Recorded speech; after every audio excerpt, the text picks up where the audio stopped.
Olá, tudo bem?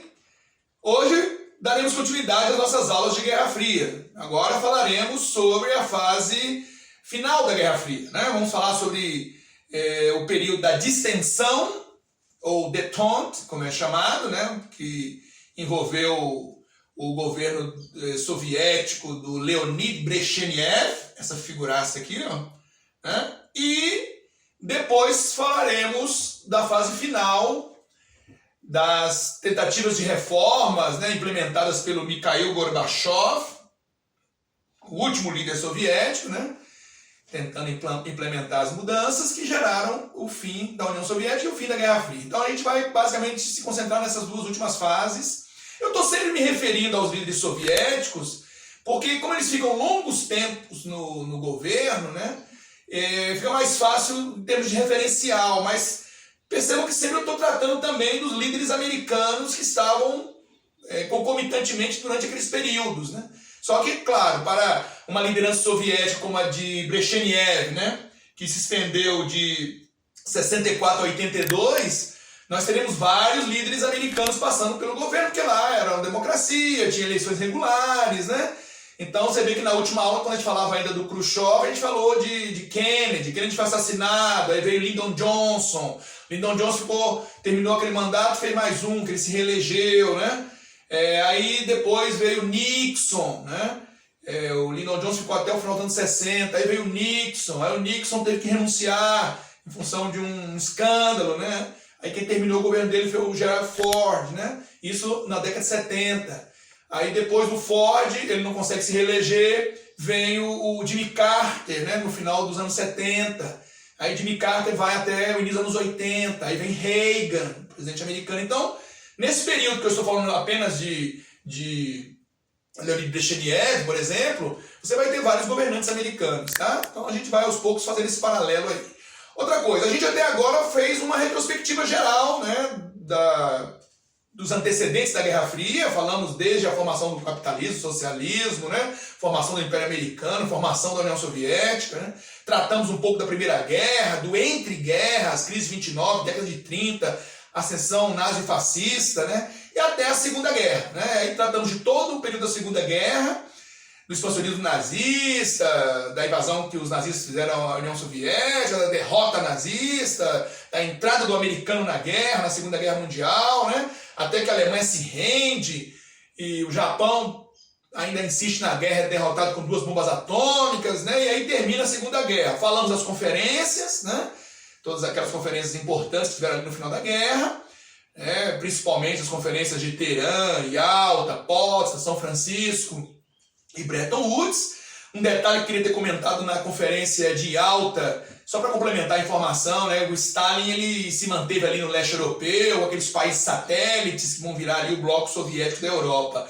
Mas ele aceitou recuar no leste da Finlândia, no leste da Romênia, ele fez algumas concessões. E a Áustria, que era uma região que estava ocupada, né, metade pelas forças soviéticas, metade pelas demais forças aliadas, ele topou recuar na Finlândia e na Áustria. No final das contas foi isso que ele cedeu, né? Desde que os dois fossem neutros, né? A chamada neutralidade forçada, ou finlandização. Por isso que tanto a Áustria como a Finlândia só vão aderir ao projeto da União Europeia após o fim da Guerra Fria, né? Porque até então eles eram forçados a ser neutros. Não é igual à neutralidade suíça ou sueca, né, que é por opção, né, histórica. A deles é chamada neutralidade forçada. Tá? Então, assim como nós tínhamos a Albânia e a Iugoslávia, né, que se tornaram socialistas, mas não se alinharam diretamente com Moscou, nós temos a Finlândia e a Áustria, que eram neutros por obrigação dos tratados do final da Segunda Guerra. Okay? E uma outra questão que eu queria comentar antes de entrar na era Brezhnev. Na aula passada a gente falava sobre a era Khrushchev, falamos sobre 4 episódios importantes da era Khrushchev, né? Depois de termos tratado o nascimento da Guerra Fria, entramos na era do Khrushchev, que é a era pós-Stalin, né? E falamos daqueles episódios todos, que ele enfrentou em 56 uma insurreição na Hungria, que ele em 60 veio um rompimento sino-soviético, em 61 autorizou a construção do Muro de Berlim, e em 62 a crise dos mísseis. Foi que nós terminamos a aula passada, né?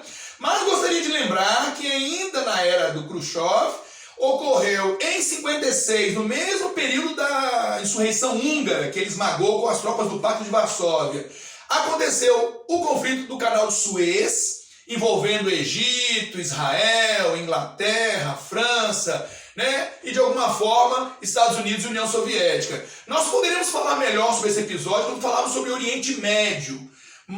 Você vai poder tratar disso em detalhes, mas só para que você saiba, o Nasser, nós estamos falando de Khrushchev ainda, né? Da era Khrushchev, né?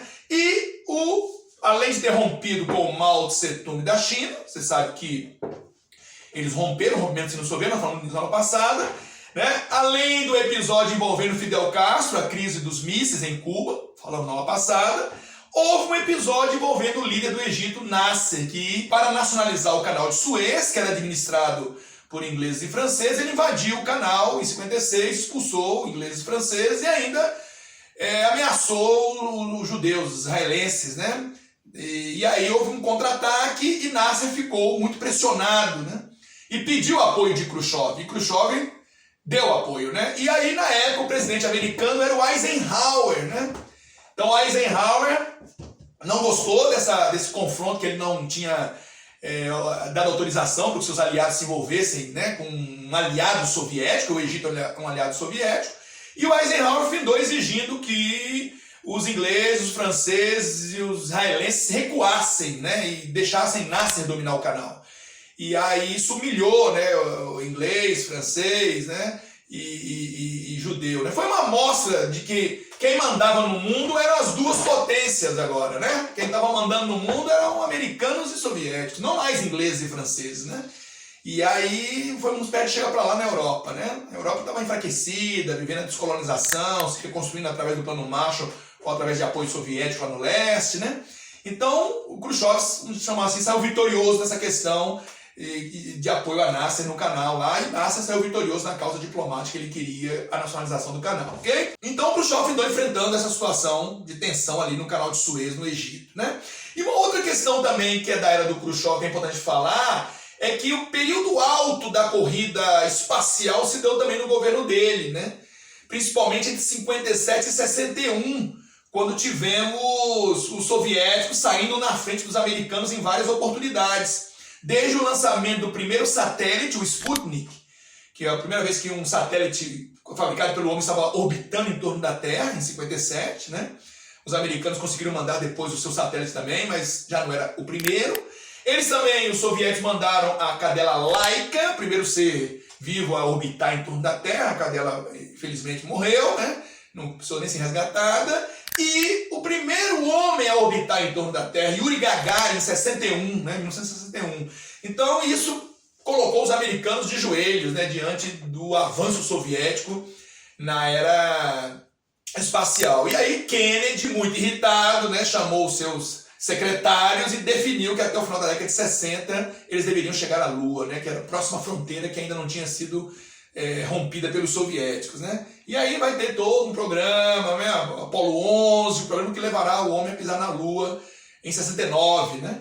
Certo? Então, a corrida espacial que nos traz hoje a internet, as telecomunicações, né? O GPS, tem muito a ver com esse momento da Guerra Fria e da era Khrushchev e da coexistência pacífica que a gente discutiu na última aula, ok? Então, só uns ajustes que eu gostaria de fazer em relação ainda à era do Khrushchev, que você sabe foi deposto em 64, né? E ainda temos um episódio acontecido em 60, quando um avião U-2 de espionagem americana que voa em altas altitudes, né, foi derrubado pelos soviéticos, em território soviético, né, eles estavam espionando, que levou à prisão do piloto. O piloto foi resgatado com vida, né? E isso gerou um grande impasse diplomático, né, onde os Estados Unidos tentaram negar essa situação, estavam à margem de fazer uma conferência leste-oeste em Paris, né, e os Estados Unidos, a princípio, não contaram a verdade sobre esse caso, e o Khrushchev findou expondo toda a situação, inclusive o piloto estava vivo, né. Depois esse piloto foi alvo de uma troca com um espião soviético que tinha sido preso lá em Nova York, e trocaram o piloto americano pelo espião, né? A Ponte dos Espiões é um filme que trata desse tema, né? Com o ator Tom Hanks, que você pode assistir, que vai ser bom sobre essa temática aí da era Khrushchev, ok? Bom, pessoal, então terminada a era Khrushchev, nós vamos entrar na era Brezhnev. Brezhnev é um stalinista, né? Só que um stalinista moderado. E ele assume a partir do enfraquecimento do próprio Khrushchev, né? O Khrushchev, ele tinha colocado os Estados Unidos numa situação de limite, assim, e recuado sempre, né? E isso ficou enfraquecendo a figura dele. E aí o Khrushchev sai, é deposto, e o Brezhnev assume, e o Brezhnev resolve investir, né, principalmente na corrida armamentista, resolve também lançar a famosa doutrina Brezhnev, né, que é uma doutrina que reforça a necessidade dos países do bloco soviético estarem unidos, né, fazerem parte do pacto, e aquele que tentar romper com isso poderá sofrer uma intervenção, então ele endurece mais ainda essa fala, né? E, inclusive, ele, o próprio Brezhnev, vai precisar usar as tropas do pacto numa intervenção no leste europeu em 68, na Tchecoslováquia, a famosa Primavera de Praga, né? Houve 68 é um ano importante, pessoal, no mundo inteiro, em função das manifestações que o mundo vai enfrentar, principalmente manifestações juvenis. Basicamente é uma geração nascida no pós-guerra, quer dizer, a partir de 45, que em 68 está chegando à sua maioridade, né? Essa juventude que viveu aquele momento da reconstrução, já não viveu mais a guerra, e criada dentro desse clima da Guerra Fria. E essa geração chega à idade adulta, muitos ainda estudantes, e em função do que estão vivendo em suas realidades, começam a haver questionamentos, né? Inclusive no bloco soviético, né? Na Tchecoslováquia. Em 68 houve eventos no mundo inteiro. Nos Estados Unidos era contra a guerra do Vietnã, a geração paz e amor, a geração hippie, né? A geração que esteve em Woodstock, 69, aquele grande show que teve numa fazenda próxima a Nova York, né? Que reuniu 500 mil pessoas e onde se falava apenas em quê? Em amor, sexo, rock and roll e drogas, né? E paz, né? E viver a vida de uma forma livre, né? É um grande símbolo daquela geração, uma geração que estava contestando, né, o que estava sendo colocado para aquela sociedade naquele momento, contestando a guerra do Vietnã, por exemplo, que é uma guerra que os Estados Unidos ficaram se envolvendo muito, né? Também está muito ligada à era Brezhnev, vamos falar dela daqui a pouco, tá? No Brasil, né, a geração de 68 foi às ruas contra o AI-5, né, a UNE, os estudantes, os artistas, né? Foi o período do governo do Garrastazu Azul Médici, né, que endureceu bastante a ditadura, né, no Brasil. Tivemos também na China Mao Tse Tung mobilizando jovens em torno da Revolução Cultural, né? Prometendo que estaria salvando a Revolução, de traidores da Revolução, traidores do povo. Na verdade, ele estava fazendo um giro para retomar sua posição dentro do partido, né? Que tinha sido fragilizado por um erro de conduta dele. Ele conduziu a China à grande fome no final dos anos 50, através de um projeto de industrialização a toque de caixa da China, né? Ele queria em uma década, ele chegou ao poder em 49, quer dizer, em uma década, até o final dos anos 50, ele queria transformar a China no país mais industrializado que a própria Inglaterra, que foi a mãe da Revolução Industrial, né? E ele não tinha estrutura para isso, né? E aí ele investiu pesado em indústria, em detrimento do campo, desmobilizou os trabalhadores, né? E findou gerando uma quebra na oferta de alimentos e fome. E a China vivia um momento de muito isolamento. E aí dezenas de milhões de chineses morreram de fome nesse momento, no final dos anos 50, a grande fome chinesa, né? Por isso você vê chinês comendo aí coisas exóticas, né? Não é porque ele é tão exótico assim não, é porque eles já passaram tanta fome que caminhava, fazia sombra, estava no prato, né? E aí ficou virando popular lá, mas tem a ver com isso. E aí ele se enfraquece do partido, o partido isola e ele não aceita isso. Então a volta por cima dele é mobilizar os jovens, lembrando que ele é o pai da Revolução e dizendo que estão traindo a Revolução, né? E aí ele começa um ato de perseguição, de caça às bruxas dentro do partido, né? E muitas pessoas que estiveram com ele na Revolução, inclusive, serão caçadas, presas, desmoralizadas, obrigadas a desfilar em praça pública, com chapéus em forma de cone, escrito lá, eu sou um imbecil, eu sou um idiota, eu traí a Revolução, né? Então isso é chamada Revolução Cultural, né? Que vai de 66 até a morte, né, do Mao Tse Tung em 76, né? E foi uma coisa terrível da história chinesa, né? Que os chineses nem gostam muito de lembrar, né? Então o Mao Tse Tung mobilizou jovens de alguma forma, né? E em Paris, em 68, os jovens foram às ruas contestar todas as autoridades, né? A partir de um debate numa escola onde homens e mulheres ainda eram mantidos separados, né? Eles queriam classes mistas, e a partir daí começa todo um questionamento das autoridades constituídas, autoridades do pai, do professor, do chefe da fábrica, do político, né? Um movimento com viés anarquista, né? E que ganha as ruas, e os jovens vão fazer barricadas e vão enfrentar o exército, né? Paris 68. Né? Então, esses ventos da mudança e da insurreição juvenil chegaram na Tchecoslováquia. Né? E a capital, Praga, belíssima cidade também, foi o olho do furacão dessa revolta juvenil. Uma revolta de caráter até pacífico. Não teve o mesmo furor da Hungria em 56, né? Era uma geração paz e amor, uma geração que pedia um socialismo com face humana e não o fim do socialismo, né?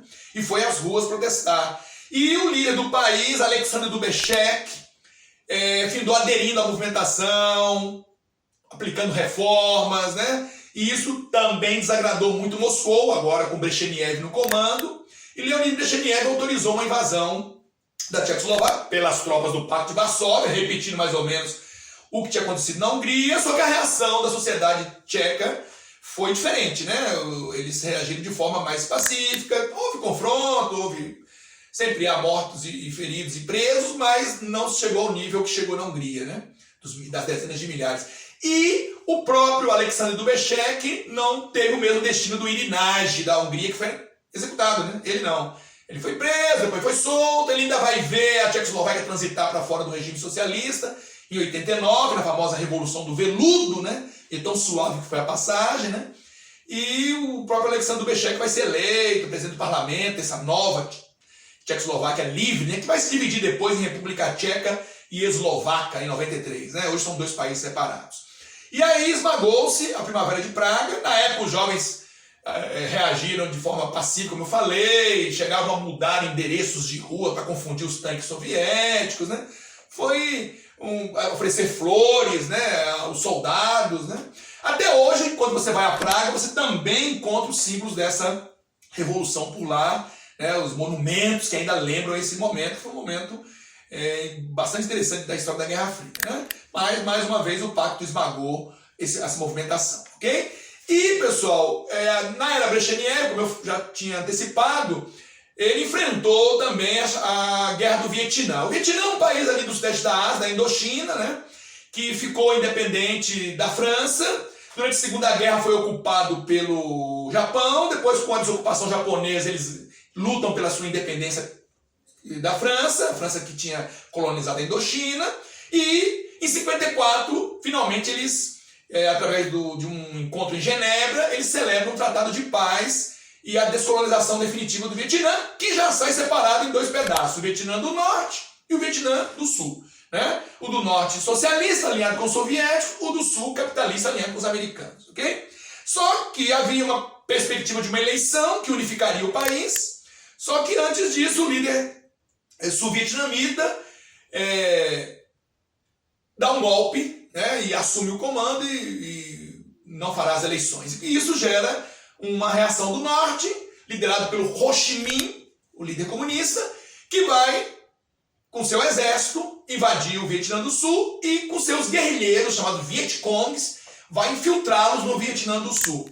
O americano, dentro da perspectiva daquela teoria dominó, né, que ele dizia que não se poderia deixar um regime na Ásia, por exemplo, se converter ao socialismo sem haver uma política de contenção, né? Que é a doutrina do Truman, né? Temos que conter o avanço socialista a qualquer preço. Não podemos simplesmente fechar os olhos, né, e deixar isso acontecer, porque isso vai virar um efeito dominó. Outros países vão também querer se converter ao socialismo. E aí formará a famosa cortina de bambu, né? Uma alusão à cortina de ferro lá da Europa, formada por países socialistas, né? Seria a cortina de bambu, porque o bambu é uma planta muito típica da Ásia, é muito forte, né? Também, então a cortina de bambu seria os países socialistas que iriam compor o bloco socialista da Ásia, né? E aí, para evitar isso, tinha que se aplicar força no local, né? Então já tinham ido à Coreia, evitar a unificação das Coreias, e agora o americano tinha a missão de evitar a unificação do Vietnã pelo regime socialista. Então os americanos, a princípio, apoiarão à distância, por quase uma década, entre 54 e 63, através de venda de armas, estrategistas, investimentos, né, apoiando o Sul. Só que como não está dando resultado, o governo do Lyndon Johnson, né, que é o governo que vai substituir o Kennedy, que foi assassinado, o Lyndon Johnson era o vice, vai deslocar tropas para lá, né, e o Lyndon Johnson vai ser reeleito, né.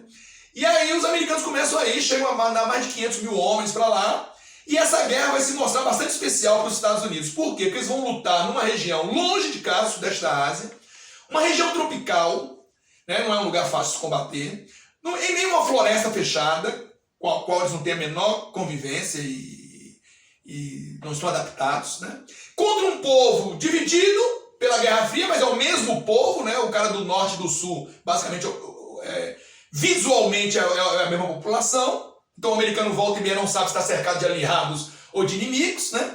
E o americano foi para lá lutar como guerra convencional, né? Ele foi muito bem sucedido na Segunda Guerra, mas ele não está preparado para a guerra de guerrilha, que é o que ele vai encontrar lá.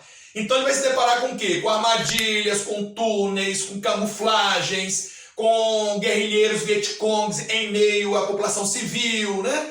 E aí ele vai, aos poucos, se perder nessa guerra, não vai obtendo os resultados esperados, né? E vai subindo o degrau da tensão, e o americano vai aplicando mais e mais força, né? Inclusive usando ataques aéreos, bombas incendiárias, aldeias sendo invadidas, né, por soldados americanos, que muitas vezes não sabem se estão lidando com aliados ou com traidores, né? Então assim, e aí ficam praticando muitas vezes crimes, né? E incendiando aldeias com lança-chamas, estuprando, né, matando as pessoas friamente, né? Então, e também muitos soldados vão se envolver com heroína, né, e vão se drogando, quer dizer, vira uma guerra sem perspectiva de vitória para o americano, né? E aí eles se desgastam muito, gastam muito, as imagens da guerra começam a chegar nos Estados Unidos, que a imprensa vai cobrir tudo isso. Imagens dolorosas, como aquela garota correndo queimada, né, depois que a sua aldeia foi pulverizada por napalm, por um avião do sul do Vietnã, mas apoiado pelos americanos, né? A execução de um Vietcong, né, que foi preso por militares do Vietnã do Sul, e aí executam ele ao vivo, né, com um tiro na cabeça, né? Um monge que toca fogo no próprio corpo, né, em protesto, e fica ali até morrer, imolando ali, né? Então isso tudo vai chegar lá. E aqueles que voltavam da guerra, esses combatentes que tinham visto os horrores da guerra, né? E começam a questionar também, que guerra é essa? Por que estamos lutando no sudeste da Ásia contra um país que não nos ameaça diretamente, né? E aí começa um questionamento nos Estados Unidos a essa guerra, aos custos dela e tudo mais, né? Isso vai entrar pelos anos 70, vai vir o primeiro choque do petróleo, em 73, que vai abalar a economia mundial. E aí os Estados Unidos, sem perspectiva de vitória, com as imagens que estão chocando o mundo, com os protestos cada vez maiores, né, vão finalmente deixar a guerra, né? É uma derrota moral dos Estados Unidos. Ele não vai ser derrotado de fato, né, mas é uma derrota moral. E aí o Vietnã do Norte vai dominando, aos poucos, o Vietnã do Sul. O Vietnã do Sul não consegue resistir, eles vão tomar inclusive a embaixada americana no Vietnã do Sul, e os americanos praticamente vão sair corridos de lá, e vão ter uma derrota fragorosa na região. Derrota no aspecto de não ter vencido, né? Não ter sido rendido, ok? E isso vai mudar a lógica da Guerra Fria para os Estados Unidos, ok? Pessoal, então, lá no Vietnã também ficaram muito famosas as redes de túneis, né, que eles construíram, né? Onde eles tinham armadilhas, onde eles acumulavam comida, armas, munições, né? E confundia muito o americano também. Existem muitos filmes sobre o Vietnã que você pode assistir. Existe uma trilogia muito legal do Oliver Stone. Uma é Platoon, que é a guerra do Vietnã vista pelo soldado americano lá na guerra. O outro é Nascido em 4 de Julho, que é o combatente que volta com problema oriundo da guerra, paraplégico, né? E vai ser um ativista contra a guerra. E aí mostra a perspectiva do americano que é contrário à guerra, né? E Entre o Céu e a Terra, que é um filme que mostra a perspectiva da guerra pelos olhos dos vietnamitas, né? Além de outros, Apocalipse Now, né, que é um clássico, Amargo Regresso, né? Existem vários filmes que tratam disso. A própria série Rambo, né, ela fala disso, né? Tanto o Rambo 1 como o Rambo 2 faz muita referência ao Vietnã, né? Que foi já nos anos 80, né? Então, não falta filmes para tratar dessa temática, né? E o The Post, que é um filme mais recente, fala também do papel do Washington Post, né? Do jornal Washington Post, denunciando que a guerra do Vietnã já era tida pelo próprio governo como uma guerra que não tinha um horizonte de vitória, e o americano continuava insistindo nisso aí, né? Nessa guerra, né? O próprio Robert McNamara, que foi secretário de defesa, né? Anos depois se disse arrependido por ter investido em mais tropas na região e tudo mais. Então, terminada a Guerra do Vietnã, vitória soviética, né? Que aí o Vietnã do Norte domina o do Sul e unifica o país. Depois o Vietnã vai invadir o Camboja e vão findar varrendo a influência chinesa da região, como eu já disse na aula passada. Ok? Outra questão da era brezhnev que é importante a gente lembrar, aconteceu no início dos anos 70, né? O presidente Nixon, americano, percebendo que não vai ser bem sucedido no Vietnã, ele resolve fazer um giro, né? Quer dizer, na medida que ele está perdendo influência no Vietnã, ele está perdendo influência na Ásia, né? E aí ele entende que ele precisa reequilibrar essa balança. Como é que ele faz isso? Se aproximando da China, que está isolada, que tinha rompido com os soviéticos em 60 e estava enfrentando pressões soviéticas, né? A Noroeste chegou a ter um confronto de fronteira lá no Xinjiang, entre tropas chinesas e tropas soviéticas. Foi um confronto curto, onde os soviéticos invadiram um pouco da China por alguns dias, depois recuaram, né? Mas deixou uma marca lá. Depois os chineses tiveram confrontos na fronteira sudoeste com a Índia, né? Também um outro país que estava alinhado com os soviéticos de alguma forma e que pressionava a China, né? E agora no sudeste da Ásia, os soviéticos estavam consolidando sua influência. Então veja, a China estava de certa forma se sentindo cercada, né? Noroeste, sudoeste, sudeste, né? E aí a China entendeu também que era mais salutar se aproximar do gigante americano, né? E aí Nixon visita a China em 72, encontra com Mao Tse-tung, e depois Mao Tse-tung morre em 76. Em 79, Deng Xiaoping, o sucessor de Mao Tse-tung, visitará os Estados Unidos, reafirmando essa aproximação. E é Deng Xiaoping que fará as reformas que levará a China a ser um país aberto à economia de mercado, que vai receber capital estrangeiro, empresas transnacionais, né? A China que você conhece hoje deve-se muito a Deng Xiaoping, né? Inclusive essa aproximação com os americanos levará a China a ter de volta sua cadeira no Conselho de Segurança da ONU, e Taiwan sairá, né? Lembra que teve aquela troca lá atrás, né? Então agora a China retoma sua cadeira no Conselho de Segurança da ONU, né? E aí a China começa um processo de transição para a economia de mercado que está dando certo até hoje, né? Que salvou a China, né, de um colapso futuro, né? Como acontecerá com a União Soviética, ok? E, pessoal, os soviéticos, ao assistirem essa aproximação entre dois gigantes, se sente vulnerável. Então o que os soviéticos farão? Também darão seu passo, também farão seu gesto de aproximação com os americanos, né? Através de acordos que vão ser assinados, né? O famoso SALT, né? SALT 1 e SALT 2. SALT é Tratado de Limitação de Armas Estratégicas. Como o nome já está dizendo, é um tratado que propõe botar algum freio na corrida armamentista, né? O SALT 1 tratava, além da questão de desmobilizar ogivas nucleares, né? Tanto soviéticos como americanos, havia um outro tratado que falava sobre um sistema antimísseis balísticos, né? Que eles assinavam, né? Para evitar que os dois construíssem sistemas ou ampliassem sistemas que criavam escudos antimísseis em cada um dos países, né? O que no futuro será tratado nos anos 80 pelo presidente americano Reagan, conhecido como Projeto Guerra nas Estrelas, ou IDE, Iniciativa de Defesa Estratégica. Que é você, no caso do Reagan, ele queria levar isso para o espaço, né? Que era ter no espaço defesas antimísseis. Quer dizer, qualquer míssil que estivesse viajando na direção dos Estados Unidos seria capturado, né? E nos anos 70 se tratava já desses possíveis escudos, né? Esse tipo de escudo rompe o equilíbrio da Guerra Fria, né? Porque se um país pode atingir o outro, mas não pode ser mais atingido por ele, isso pode levar a uma guerra nuclear, né? Enquanto ambos podem se atingir mutuamente, isso gera o chamado equilíbrio do terror. Então, para evitar romper esse equilíbrio, o SALT I tratava de limitar esse tipo de defesa. Isso foi assinado no governo do Richard Nixon, né? O vice era o Gerald Ford, né? Entre, então, no governo Nixon e no governo Brezhnev, né? O SALT I. E o SALT II, que é de 79, já é pelo presidente Jimmy Carter nos Estados Unidos e pelo Brezhnev. O SALT II tratava de criar tetos para mísseis balísticos, número de ogivas nucleares que cada um detinha, né? Estabelecer tetos que até então não existia, né? Teto é o máximo, né, que você pode ter, né? Então são formas, como a própria sigla diz, de limitar a corrida armamentista, né? Depois isso vai evoluir para outros tratados, pessoal, como por exemplo o START, Tratado de Redução de Armas Estratégicas, não mais de limitação, de redução, que é um tratado assinado em 91, né? Aí no governo já do Bush pai e no último ano do governo Gorbachev, né?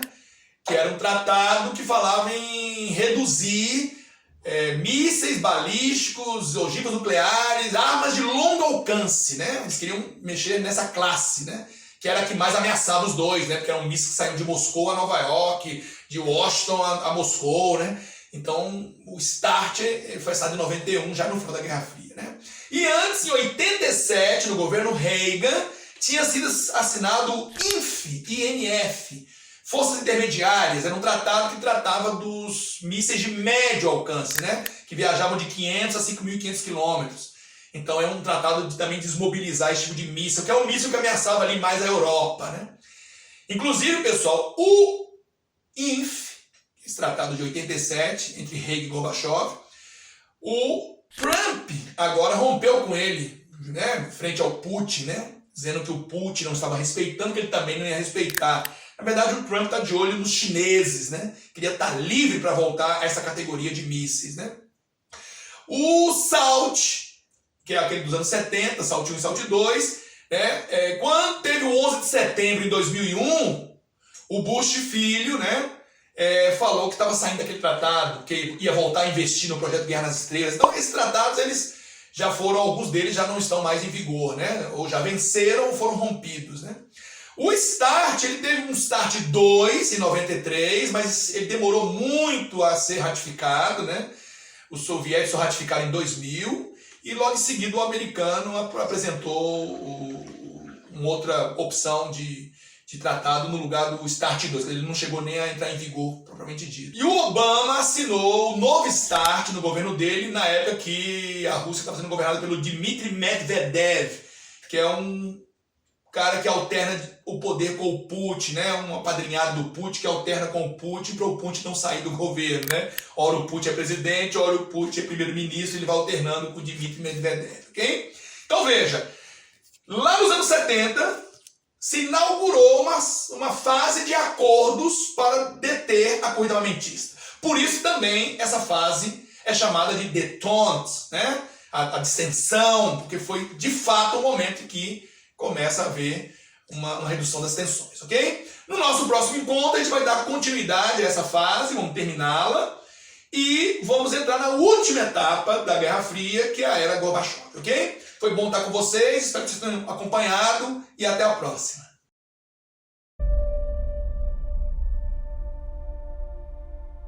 We are engaged in a war. This war does not for the moment involve men at arms. It involves information. Something important has come up. We've got a Soviet spy. We want you to defend him. I'm an insurance lawyer. I haven't done criminal work in years. Have you represented many accused spies? This will be a first for the both of us. You should be careful. People are scared of this man.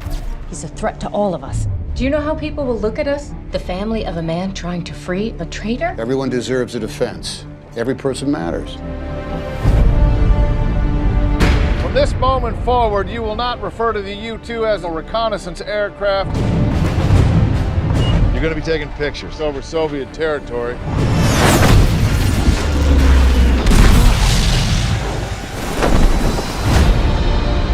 Tell me what happened. They got our spy pilot with a head full of classified information. We've got their guy. We want you to negotiate the swap so it's not governments talking. You could prevent a full thermonuclear exchange with the Soviet Union. I'm talking to you about the security of your country. Where do they want this negotiation to take place? East Berlin. Just tell me that you're not going to be in any danger. Give me something to hold on to. You're doing this for us. There are only a few routes left to the east. Rule of law is less firmly established over there. Just avoid interaction with people generally. You don't belong. We need to have the conversation our governments can't. You're an American, you could well be detained. Definitely stay away from the wall. Cross it and you'll be shot. There are a lot of people who doesn't want this exchange to ever take place. We are not leaving them here. Things have started to fall apart. There's a cost to these things. The cost to both your country and your family.